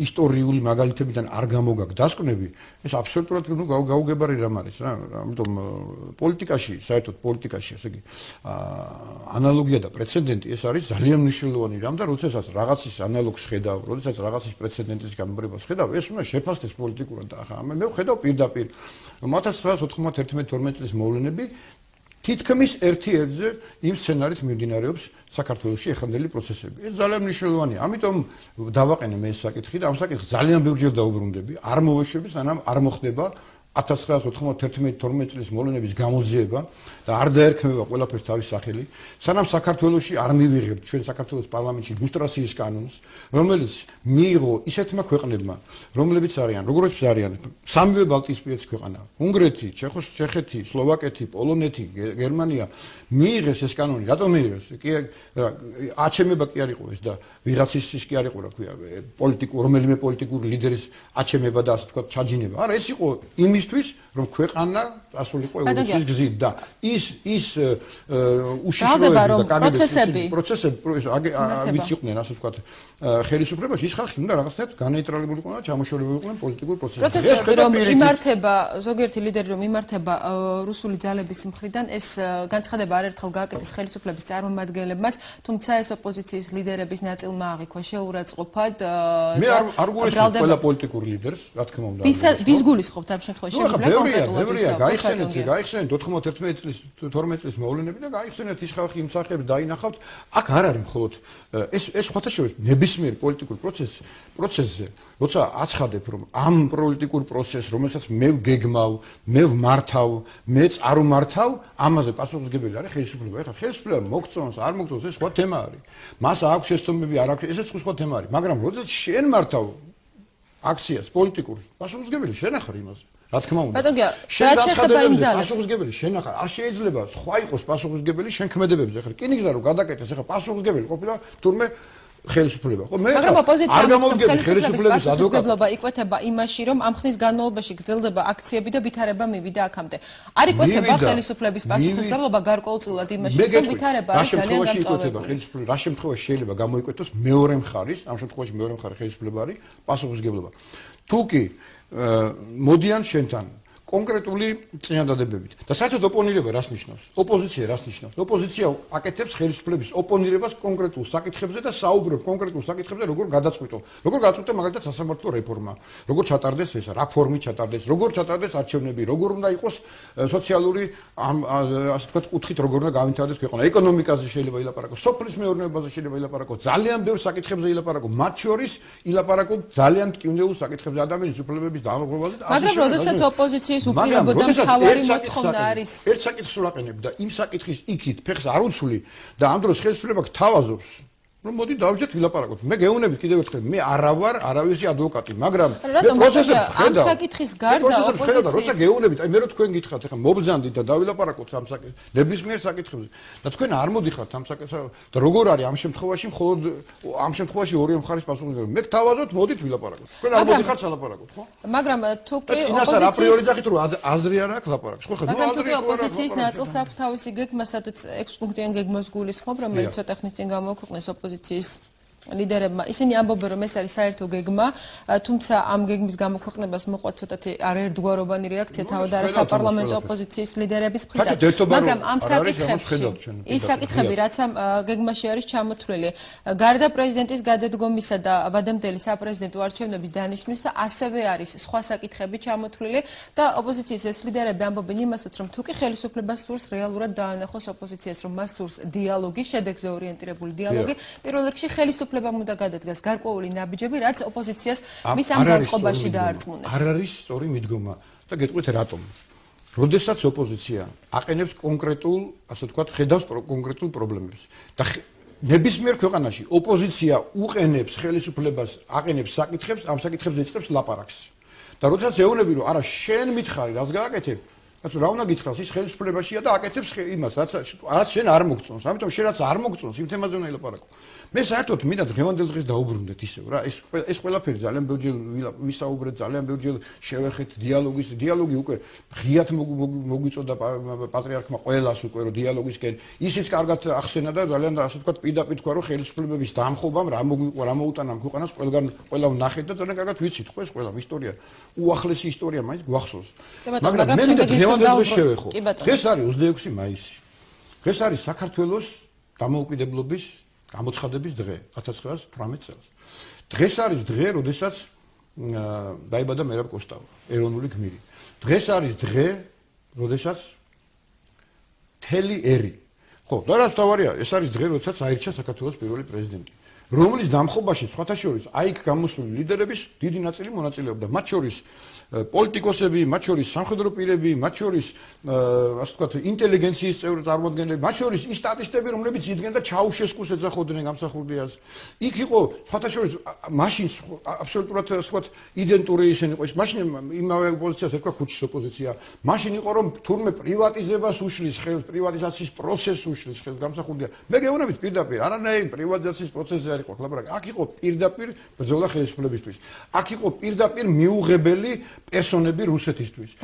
როდესაც რუსეთი ხედავს საქართველოში მოსულ ხელისუფლებას, რომელიც იყურება დასავლეთისკენ, რომელსაც პრიორიტეტი არის ნატო, რომელსაც პრიორიტეტი არის ევროკავშირი, ევროსტრუქტურები და არ არის პრიორიტეტი დსთ და არ არის პრიორიტეტი რუსეთი და არ არის ისევ კგბ სისტემები და ისევ ბოლშევიკური მეთოდები, ის ხელისუფლება იმ დღესვე და იმ წამსვე არის რუსეთისთვის მიუღებელი. მაგრამ ოპოზიციის ლიდერების შორისაც არის გარკვეული ნაწილი, რომელსაც თავის დროზე ნატოში გაწევრიანების დეკლარაციაზე აქვს ხელი მოწერილი და მათი ხედვა არ არის. მე რამდენჯერმე ღიად განაცხადი. რამოდენიმეჯერ მე ღიად მოვისმინე განცხადებები, რომ ჩვენ არ გვინდა ნატო, ჩვენ არ გვინდა არავინ, ჩვენ უნდა ვიყოთ დამოუკიდებელი. საერთოდ ისიც კი ახსენეს, რომ უნდა ვიყოთ თურმე ნეიტრალური ქვეყანა და ვიცაც ოდნავ მაინც გადაუხედია საერთაშორისო სამართლისთვის, ნახავს რომ ესე იგი ჩვენ გქონდა ნეიტრალიტეტი გამოცხადებული 1918-დან 21 წლამდე და ეს ნეიტრალიტეტი ფეხქვეშ გათელა რუსეთმა და მოახდინა ანექსია. რაც შეეხება ეხლანდელ სიტუაციას, მე მინდა გითხრათ, რომ საერთაშორისო სამართლის ნორმებით შეუძლებელია გამოცხადდეს ნეიტრალიტეტი და გაღიაროს ვინმე ნეიტრალურ ქვეყანად თუ მეზობელ ქვეყანას აქვს შენდამი ტერიტორიული პრეტენზიები. ამიტომ ეს სისულელეები, ეს რაღაცა მაშინ მოსკოვში და ლუბიანკაზე მოფიქრებული რაღაც გეგმები არ შეიძლება ხალხს მოახვიო თავს, არ შეიძლება აქ ვილაპარაკოთ კონკრეტულ რაღაცებზე. ამიტომ მე მინდა გითხრათ, რომ 26 მაისი, როცა ჩამოვთვალე რა დღეც არის 26 მაისი, ჩვენთვის არის დამოუკიდებლობის დღე, ჩვენთვის არის პირველი პრეზიდენტის გაპრეზიდენტების და მისი ასე ვთქვათ დღე, არის მერია კოსტავას დაბადების დღე. და ამ დღეს ჩვენ ვიკრიბებით, მე ვფიქრობ, რომ აი ეს ხალხი, რომელიც შეიკრიბა სტადიონზე და ძალიან ასე ვთქვათ, ბევრი ხალხი შეიკრიბა, ხო, არც მე რამდენი ათასი იყო, მე მაგის თვლას არ დავიწყებ ახლა, მაგრამ არაფერ მნიშვნელობა არ აქვს, რამდენი იყო. ბევრი ხალხი იყო. და მე ვფიქრობ, რომ იმ ხალხს ხოთა შორის ბევრმა ლიდერმა გაუწბილა 53000 ეტევა ხო სკამის მიხედვით, მაგრამ არ ვიცი რომ მეტი იყო იქ. ზოგი სკამზე არის და ზოგი კიბეზე ის და არ ვიცი რამდენი იყო. მე ვერ ვთვლი ამას. ეხლა ეს როგორ უნდა თვალო. მაგრამ მე სხვა რამეს ვამბობ, რომ მე ვფიქრობ, რომ აი იმ ხალხშიც კი ბევრ ადამიანს ოპოზიციამ გაუწბილა იმედი. სხვადასხვა მიზეზების გამო. პირველი 26 მაისს საქართველოს დამოუკიდებლობის დღეს თუ შენ ვერ ხედავ პრობლემას, თავარ პრობლემას, რომ დღეს საქართველოს 20% ტერიტორიების ოკუპირებულია, აგერდგანან რუსები და ამაზე არ ლაპარაკობ არასდროს, კაცო, შეიძლება რომ არ ახსენო ესა? არა, ამაზე არის საუბარი, როგორ არა, ბატონო, უბრალოდ არის საპარლამენტო ოპოზიციის ლიდერების მხრიდან ისინი ადანაშაულებენ იმაში, რომ ქვეყანაში ეს სურათი შეიქმნა, ადანაშაულებენ პირველ რიგში ხელისუფლებას. კი ბატონო, დაუშვათ რომ ხელისუფლება არის საქართველოს ხელისუფლება არის ამ შემთხვევაში და საქართველოს თლიანობაში არის აგრესიის მსხვერპლი. ამაში არ შეიძლება დაასდანაშაულო დაჩაგრული ქვეყანა, რომელსაც ოკუპაცია მაგრამ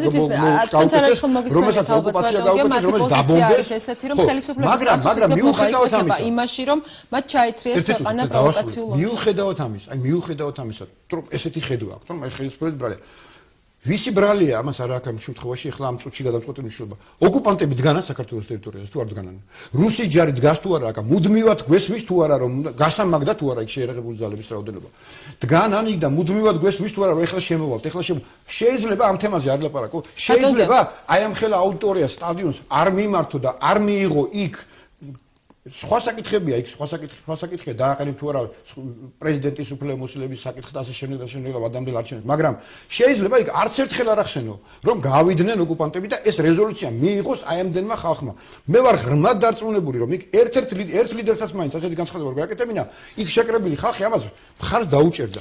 ესეთი მიდგომები საერთოდ გაუგებარია, ამიტომ ჩემთვის რა. ამიტომ მე მიკვირს, ძალიან მიკვირს, როგორ შეიძლება რომ საქართველოში, ქვეყანაში იყოს ძალები, რომელსაც აქვს პრეტენზია პოლიტიკოსებოზე, რომელსაც უნდათ ხელისუფლებაში მოსვლა და ერთ სიტყვას არ ამბობენ ოკუპაციაზე, ერთ სიტყვას არ ამბობენ ამაზე. როგორ შეიძლება განვითარდეს მომლე პროგნოზი დაგეთანხმებით თქვენს განცხადებაში, რომ ძალიან რთულია, მაგრამ რა შეიძლება ველოდოთ და რა შეიძლება ვივარაუდოთ, იკვეთება თუ არა დღეს ორივე მხარის ხელისუფლების და ოპოზიციის პასუხისმგებლობაც იმაში, რომ მათ უნდა ისინი უნდა წავიდნენ გარკვეულ კომპრომისებზე და აუცილებლად უნდა შედგეს დიალოგი.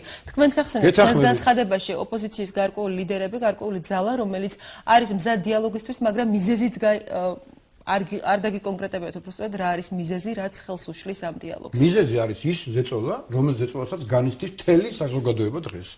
თუ არა ხარ, ესე იგი თუ ხარ ნეიტრალური, არის ესეთი ხალხი, ანუ არ არის არც ხელისუფლების მომხრე, არც დაუშვათ ოპოზიციის მომხრე. ის არის შერაცხული მოღალატედ. ანუ ოპოზიციის მხრიდან განიცდის. ოპოზიციის მხრიდან ხდება, აბა რა არის აქ რო ჟურნალისტებს სიცხვილის კორიდორებში ამ ზეწოლის შედეგია ის, რომ დიალოგის მოსურნე და ამ ზეწოლის შედეგია ის, რომ დიალოგის მოსურნე ოპოზიცია დიალოგს ვერ ახერხებს. ჯერჯერობით ამის შედეგია ეს. ჯერჯერობით ამის შედეგია. იმიტომ რომ იქ პირდაპირ ითქვა ღიად, ვინც ამ დიალოგზე წავა, ის არის ეშმაკი, ვინც დიალოგზე წავა, ის არის მოღალატე, ის არის ასე შემდეგ და ასე შემდეგ, სხვა სიტყვებით შეანახეს. ეს ერთგვარად ვითარების მძევლები. ეს არის, რა თქმა უნდა, ასეთი სიტუაცია ნამდვილად არის და საერთოდ საზოგადოებაშიც, კაცო, ადამიანი თუ იტყვის, რომ მე არ ვეთანხმები ამ ოპოზიციის განცხადებებს, არ ვეთანხმები მათ ქმედებებს, ის არის მზადყოფნას ვერ ხედავთ. თქვენ ხელისუფლების მხრიდან რამ ხედავთ მზადყოფნას, რომ ხელისუფლება მზად არის შედეგზე ორიენტირებული დიალოგისთვის და მზად არის გარკვეული კომპრომისები. იცით რა შეა საქმე? დიალოგი უნდა გარკვეული კომპრომისები ასეთ ვითარებაში აუცილებელია სისტემური ცვლილებები, ძალიან მნიშვნელოვანი ცვლილებები ქვეყანაში, მაგრამ ამისთვის საჭიროა დიალოგის დაწყება. ამ დიალოგს ჩვენ აუცილებლად დავიწყებთ საპარლამენტო ოპოზიცია, მივიღებთ ამაში, ჩვენ მზათავართ. ამ დიალოგს ჩვენ დიდი ხანია ვართ, მაგრამ თუ მიიღებს ხლა ის როგორ ქვია არასაპარლამენტო ოპოზიცია თუ რადიკალური როგორც არის მიიღებს თუ არა მონაწილეობას ამაში რა თქმა უნდა კარგი იქნება თუ მიიღებენ მონაწილეობას თუ არავინ არ მიიღებენ მონაწილეობას ეს დიალოგი მაინც შედგება მე ვფიქრობ რომ წინასწარ დიაგნოზის გამოწერა წინასწარ დიაგნოზი რომ ესე იგი ჩვენ არ წავალთ დიალოგზე იმიტომ რომ არანაირი შედეგი არ ექნება ეს აბსურდია რა რა შედეგი რა სრულყოფილ შედეგზე შეიძლება ვისაუბროთ ბატონო თუ ის ძალა დიდი ნაწილი ოპოზიციის რომელიც დღეს ქუჩაში დგას ამ დიალოგში არ მიიღებს მონაწილეობას ეს გაუგებარი რამეს მეკითხებით ხა ატომი ცით თუ არ მიიღებს მონაწილეობა და ნუ მიიღებს საბოლოო ჯამში რა მაგრამ რეალურად ძალიან შევდგება იმაზეც მე გავხდები ვინმე მე არავის ძევალი არ გავხდები არასდროს არავის ძევალი არ ყოფილი ვარ და ვერც გავხდები ვერავის ძევალი და მე ვარ მზად ვისაუბრო არის საპარლამენტო ოპოზიცია უმცირესობა რომელიც მზად ვარ ვისაუბროთ კონკრეტულ სისტემურ ცვლილებებზე კონსტიტუციურ ცვლილებებზე საარჩევნო ცვლილებებზე სასამართლო ცვლილებებზე ეკონომიკასთან დაკავშირებულ პრობლემებზე, სოფლის მეურნეობასთან დაკავშირებულ პრობლემებზე, ბევრ ადამიანის უფლებებთან და ასე შემდეგ ეხლა ჩამოთვალა. გასაგები ბატონო, მაგრამ დიდი ნაწილი ოპოზიციის დგას გარეთ და საპროტესტო ელექტორატი ის მუხტი, რა მუხტმაც გამოიყვანა საზოგადოება ქუჩაში, ჭერს მათ მხარს.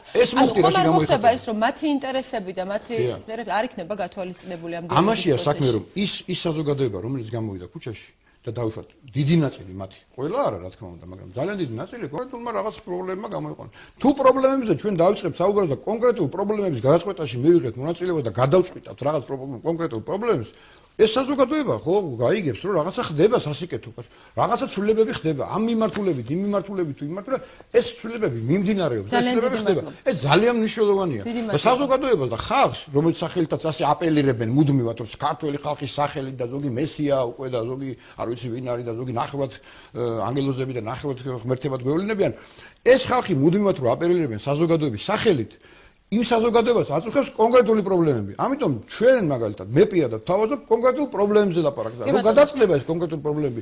ნახავთ რომ ეს მუხტიც იკლებს, იმიტომ რომ ეს ახლა შეუძლებელია რომ მხოლოდ ერთი პრობლემა იყოს საქართველოს. სისტემური პრობლემები, სისტემებში არის პრობლემები და მიდგომებშია პრობლემები და არა იმაში ვინ მოვა ხელისუფლებაში ხვალდილით. დიდი მადლობა გია თორხლაძე გახდა ჩვენი სტუდიის სტუმარი დაგვალოდეთ ჩვენ რამდენიმე წუთში დავბრუნებით პირდაპირ ეთერში და პირველი თემის შეკითხვას თბილისის საკრებულოს თავმჯდომარე უპასუხებს.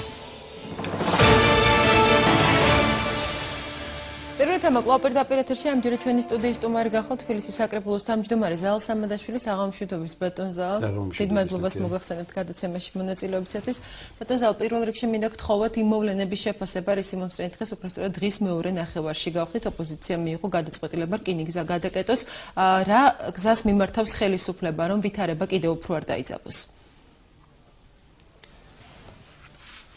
მე დაუბრუნდები მაინც გავიხსენებ უბრალოდ რა კი ესეც ძალიან მნიშვნელოვანი მოვლენა მე მგონი დღის ყველაზე მნიშვნელოვანი მოვლენა იყო მისი უწმინდესობის პატრიარქის მიმართვა სწორედ ამ მიმართვის მოსმენის შემდეგ გადაწყვიტეს ოპოზიციის ლიდერებმა კიდევ უფრო რადიკალურ მოქმედებებზე გადასულიყო ყველაზე მნიშვნელოვანი იყო მე მგონი დღეს უკვე პირველი ნახევარია უკვე გვიან გავდივართ ძალიან გვიან გვიანი სტუმარი ვარ მე თქვენი და დღეს უკვე გუშინდელი დღეზე ვლაპარაკობთ. ამიტომ გუშინდელი დღის ყველაზე მნიშვნელოვანი მოვლენა იყო პატრიარქის მიმართვა, რადგან ჩვეულებისამებრ, როგორც წესი და რიგია და როგორც ამ არაჩვეულებრივ ადამიანს ჩვევია, ჩამოაყალიბა ძალიან მკაფიოდ და ძალიან ნათლად თუ როგორ უნდა მოვიქცეთ ისეთ ვითარებაში, რა ვითარებაშიაც ჩვენ ვიმყოფებით.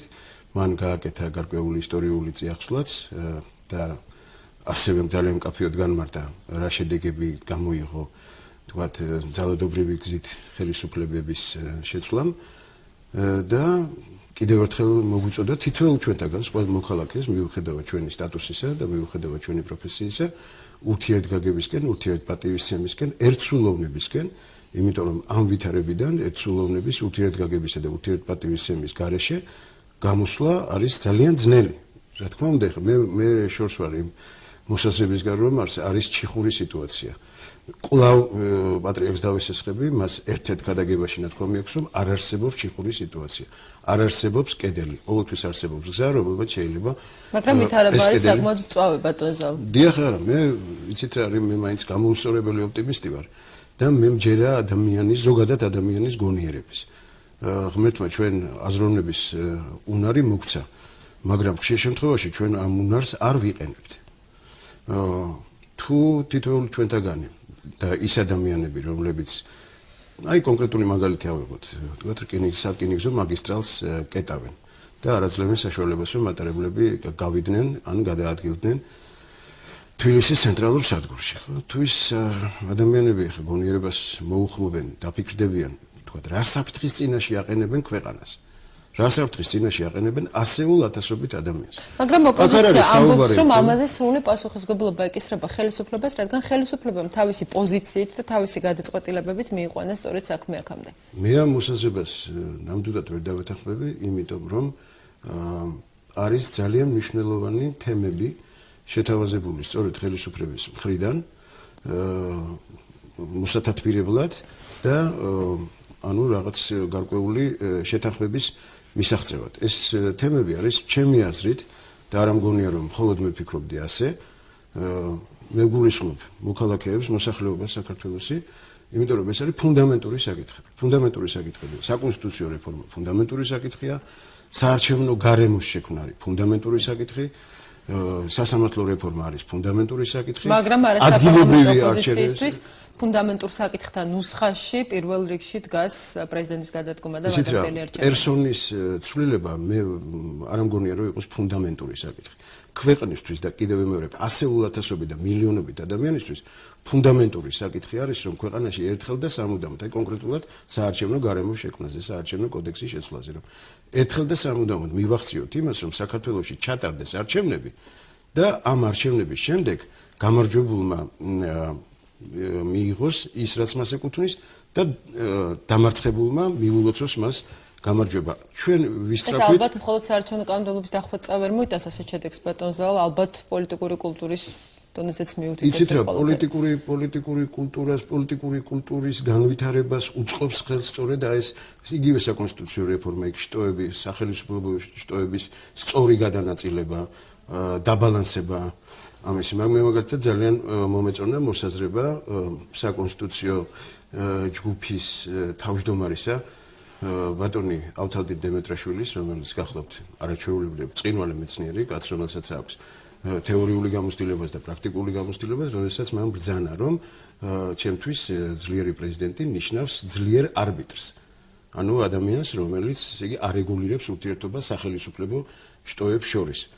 ამიტომ ჩემთვის ფუნდამენტური საკითხები არის სწორედაც საკონსტიტუციო რეფორმა, საარჩევნო გარემოს შექმნა, ანუ დობის გაჩენა. აი ყველაფერი ეს ხელს უწყობს პოლიტიკური კულტურის განვითარებას, პოლიტიკური კულტურის უფრო მაღალ ხარისხში აყვანას. ამიტომ ფუნდამენტურ საკითხებზე გონიერი ადამიანები უნდა დასხდნენ, უნდა მოილაპარაკონ. ეს რა თქმა უნდა არ იქნება ხა ხანმოკლე პროცესი. ჩვენ მე შორს ვარ იმაზისგან, როცა ამბობენ ხოლმე, რომ აი რაღაც თვისებას რომ მივიწერთ ხოლმე ჩვენ თვითონ. აი ქართველები მალე მრწმენი ხალხი ვართ. ქართველებს რაღაც სწრაფად გვინდა ყველაფერი განვახორციელოთ. ეს მთლად ასე არ არის. იმიტომ რომ რაღაც კატეგორიას ადამიანებისა ის ახასიათებს, რაღაც კატეგორიას არ ახასიათებს, მაგრამ როცა სასწორზე დევს ქვეყნის ინტერესები, როცა სასწორზე დევს მილიონობით ადამიანის ბედი, იქ უნდა გამოვიჩინოთ მეტი გონიერება. წერან მე ვახსენე, რომ ჩვენ ღმერთმა მოგცა აზროვნების უნარი, და როცა ამ უნარს არ ვიყენებთ, მაშინ ერთმა ძალიან კარგმა ფილოსოფოსმა თქვა, როცა ამ უნარს არ ვიყენებთ, ანუ როცა უზუსტოდ ვაზროვნებთ, ან საერთოდ არ ვაზროვნებთ, მაშინ ჩვენ ეშმაკი გვათამაშებს.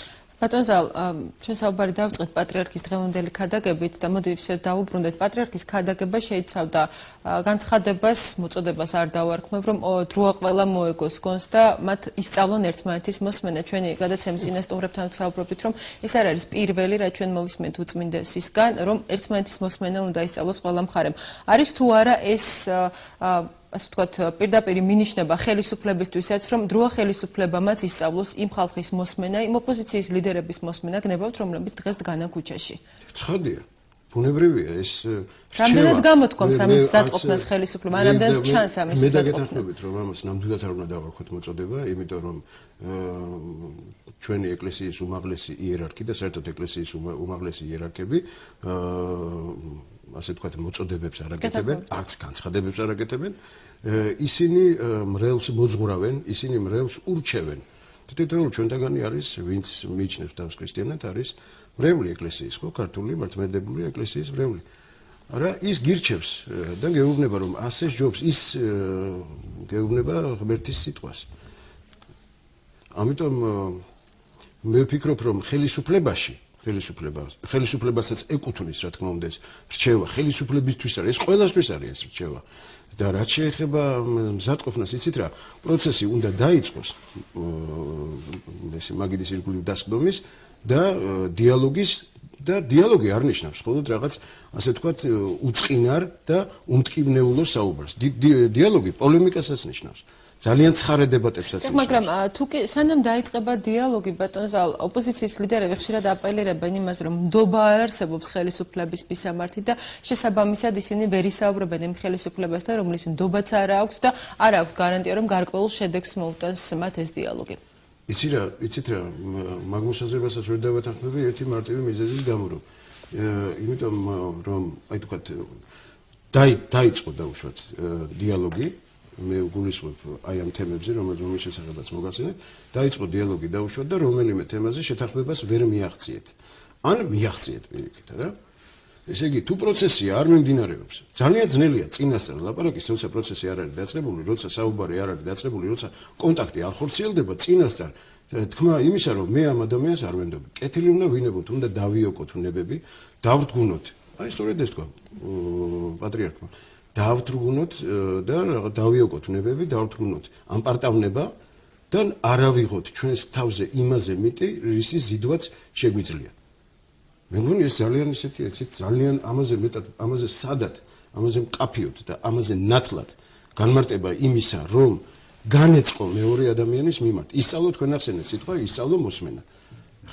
მოსმენას რას ნიშნავს ჩვენთვის მიუღებელი აზრის მოსმენა ეს ხელისუფლებასაც ეკუთვნის რომლის წარმომადგენელიც მე ვარ და ეს ეკუთვნის ოპოზიციასაც. ანუ თქვენ ხედავთ დღეს ხელისუფლებაში განსხვავებული აზრის მოსმენის და გარკვეულ კომპრომისებზე წასვლის მზადყოფნას ბატონო. მე ხედავ და რაც არის ერთგვარი წინაპირობაც მართლაც შედეგზე ორიენტირებული დიალოგისთვის. მე ხელისუფლებაში მეგულებიან ადამიანები და არც თუ ისე ცოტანი სხვათა შორის რომლებთანაც ძალიან კარგად შეიძლება დიალოგის წარმართვა, რომელსაც ნამდვილად შეუძლიათ მათთვის სრულიად არათუ განსხვავებული, არამედ მიუღებელი აზრის მოსმენაც და თქვა არგუმენტებით დასაბუთება იმისა, რატო ამათთვის ეს მიუღებელი, რატო არის მათთვის ეს განსხვავებული და ასე შემდეგ. საინტერესოა ხედავთ თუ არა თქვენ ხელისუფლების წარმომადგენელი ასეთ ძალებს ოპოზიციაში.